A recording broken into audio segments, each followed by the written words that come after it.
आजचा पेपर कसा गेला तर फार भीषण होतं हे सगळं की हे सगळं पचवून समोर जायचं होतं. पेपर कसा सोडवला आणि त्या 3 तासाचा तर कसा वेळ गेला?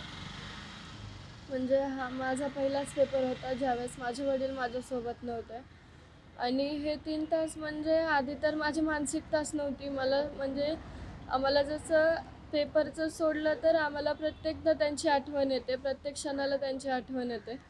पण जी पेपरची मानसिकता होती ती आधी खळबळलेली होती. पण नंतर मी ठरवलं नाही मला हा पेपर द्यायचा आहे. नंतर तिथून पुढे पेपर सॉल्व्ह. पण 2 महिन्याच्या या कठीण काळानंतर ज्यावेळी तू पहिल्यांदा पेपर हातात घेतलास त्यावेळेस खरं तर असं म्हणतो आपण की अभ्यासाच्या काळात आपली मानसिक स्थिती चांगली राहिली पाहिजे. ती राहणं शक्य नव्हतं, जे काय घडलं ते. त्यातून तू स्वतःला कसं उभा केलंस बरं? कारण की मला काहीतरी करून दाखवायचं आहे. माझ्या वडिलांचे जे स्वप्न होते ते मला पूर्ण करायचे.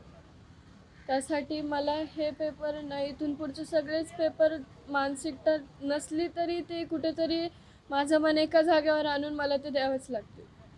Okay, thank you. देश विदेशातील प्रत्येक घडामोडींचे लाईव्ह अपडेट मिळवण्यासाठी आता साम टीव्हीच्या सर्व सोशल मीडिया प्लॅटफॉर्मला लाईक, फॉलो आणि सबस्क्राईब करा. तसंच सर्व नोटिफिकेशनसाठी बेल आयकॉन प्रेस करायला विसरू नका.